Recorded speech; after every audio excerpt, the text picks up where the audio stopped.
What's up everybody, it's Chris and I'm back with another video, and today I'm going to be reviewing the Akaso V50x. Now, I made a couple videos trying to articulate how I feel about this thing, and I don't want to say that it sucks because it doesn't. And it's really hard to be judgmental for $99, but it's not something you would expect from a GoPro, okay?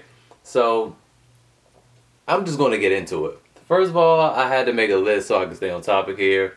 So let's talk about the pros of this thing. It's cheap. It's $99 and it comes with quite a few items. I have it in a box right here. But if we take it out,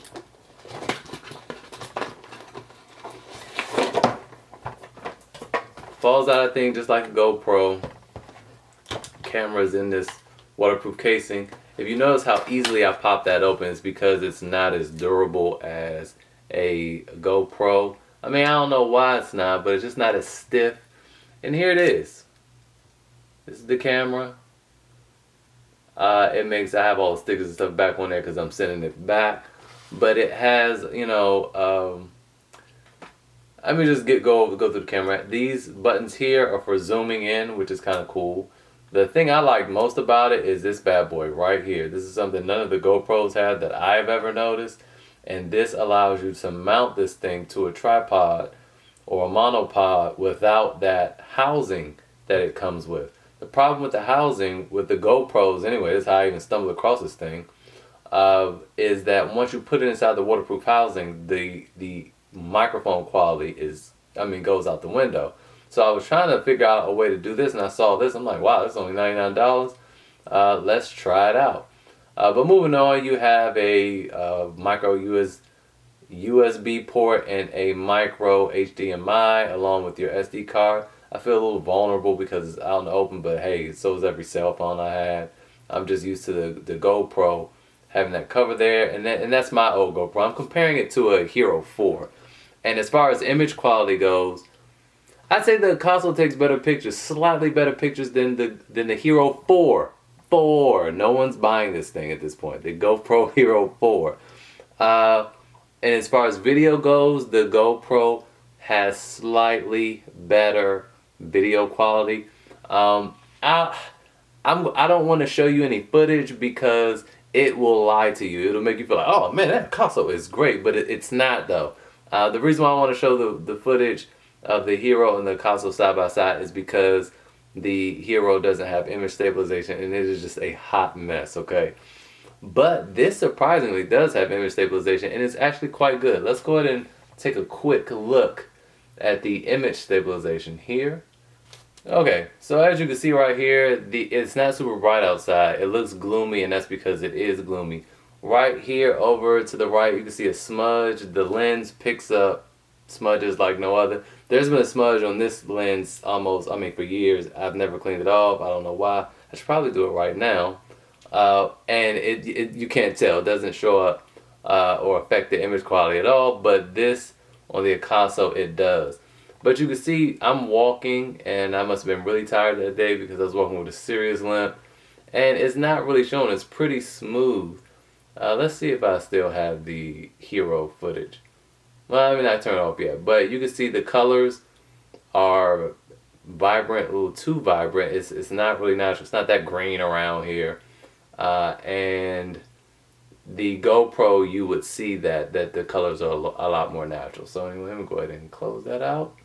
Alright, so what else is in the box? It comes with a ton of accessories.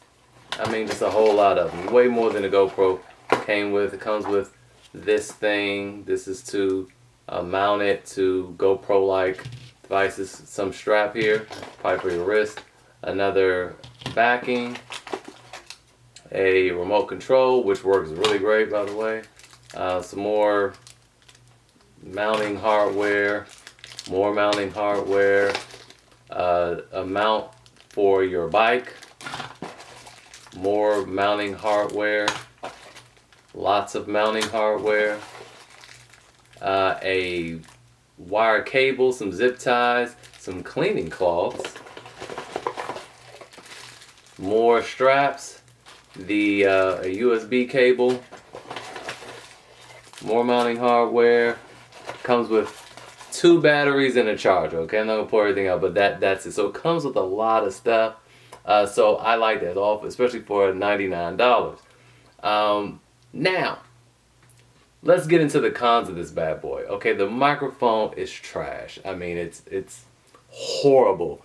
And if it goes inside, it just sounds like you don't have a microphone. Now, when I was in the car, and I'm going to run that footage too, when I was in the car and I was looking at it, facing it, the microphone picked up sound a lot better. And I'm trying to figure out where the mic is. It's either got to be on the side here or on the top, which is weird. It should pick it up. It doesn't matter what direction you're speaking to it in, but it works better when you're facing it. It's not terrible, but you definitely have to do some post editing with the microphone quality.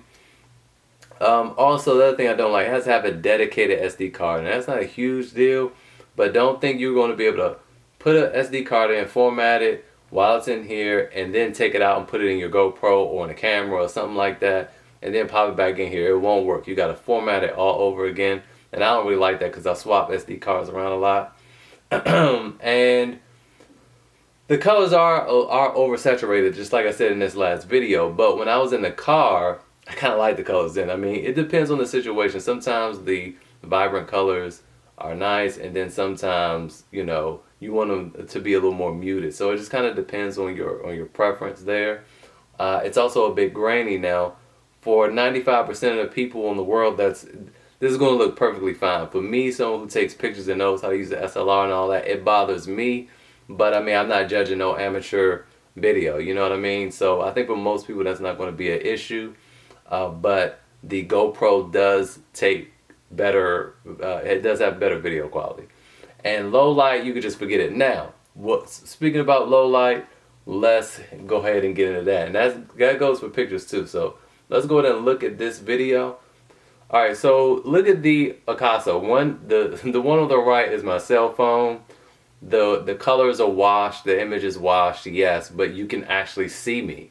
Now the colors on the Akaso to the left, I mean, right now you can't tell the color, but if you look out the window, you see that image of the house and them trees and the sky. It looks great, but let that be an example of how bright it was that day. It was very nice outside. There's no reason it should have been so dark. And my cell phone is just doing a fantastic job. You see everything. It might not be as detailed. And I would say, like, you see the gray on my shirt on the Akaso, it looks way, way better than on my cell phone. But, I mean, at least you can see me on the cell phone. The other thing, but just look at that scenery going by. I mean, it's working fantastic as a wide angle camera. It's just not getting the important part, which is my face. So, it's terrible as a vlogging camera if you wanted to use it in a car. Don't use that. You're better off using your cell phone. But the details from the seats, from the steering wheel, the wood in the car, my shirt, it is really nice. All the scenery outside does look really, really good. It's just the low light is terrible. Now I thought about going back outside to open up the sunroof to do it again, but then I remember that a lot of people, all cars don't have sunroofs. So I want to make it more realistic, because for a lot of people, this is what you'd be getting if you wanted to use an action cam in the car, because a lot of YouTubers do that. So that's that there. Now I do want to wait and go over again to illustrate and to compare the image stabilization, because I'm about to make a left turn and I'm going to go over some bumps. And you can really see, okay, look at my cell phone. We're going to be coming up on the bumps in a few seconds. And then just look at that, boom. I mean, the Akaso is rock solid. Oh man, my phone is jerk. Oh, that was a really big one, and the Akaso's buttery smooth.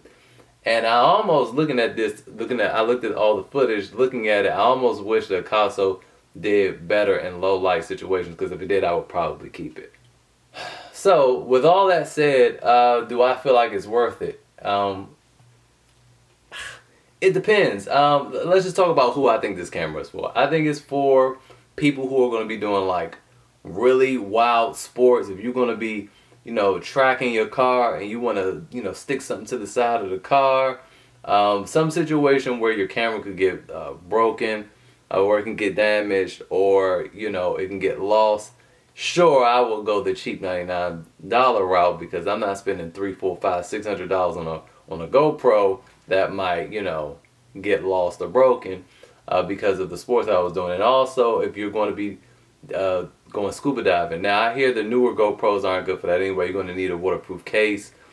They say you don't need a case at all for the newer ones, but you do apparently.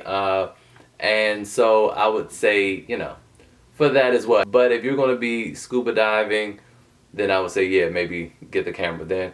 Or people who just want a cheap walk around camera. Like if you wanted to wear this, because I know when I work on cars, you know, I would love to have something strapped to my forehead or strapped to my chest or something like that, so people can see what I see without me having to hold the thing, and I can still use both my hands.